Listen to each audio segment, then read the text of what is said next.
Whenever I get in a group call or have chats with members, I always ask everyone in the room, if you've ever had fear with exercise, I want you to raise your hand. And then I want you to look around the room. And there is not a single person in that room who has not raised their hand.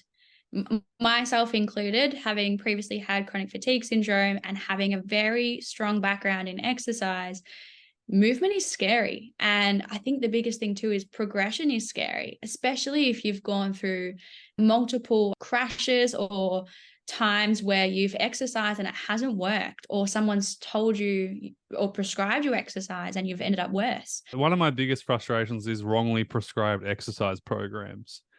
And you know this, Steph, more than anyone, because you've been through it and you're out the other end and you're trained in this field completely. Exercise has such a bad negative connotation because it's been so wrongly prescribed to people who are not ready to do structured movement, and they're pushed beyond their current energy levels and they're worse off for it, and it's not good. So I don't believe in graded exercise therapy and things of that nature because they're wrongly prescribed.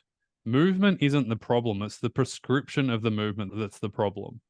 Let's just say it again. Movement isn't the problem. It's the prescription of the movement to the individual that can sometimes be the problem if it's wrongly prescribed, which it often is. And this is why we're so passionate about it. This is why Steph is our resident movement coach at Steph's Health, because we want to make sure that doesn't happen. And we can teach you and give you the education that you need for you to have that ability to know what's right for you. Because ultimately, at the end of the day, and Steph, you said this a million times, you're the one who knows best as an individual, not anybody outside of you. 100%. And I always say, I understand movement and all of that, but you know your body more than anyone else. Yeah. And I think that's a big thing.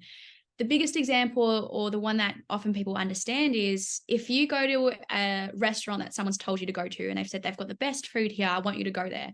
And you go there and you have a really poor experience. It's not great. The food's not great. The waiters aren't nice, all of that. It leaves a sour taste. And you go, yep, okay, I might go back and I might try it again. It might have been that one time. And the same thing happens. You 100% do not want to go back there. You're not going back there.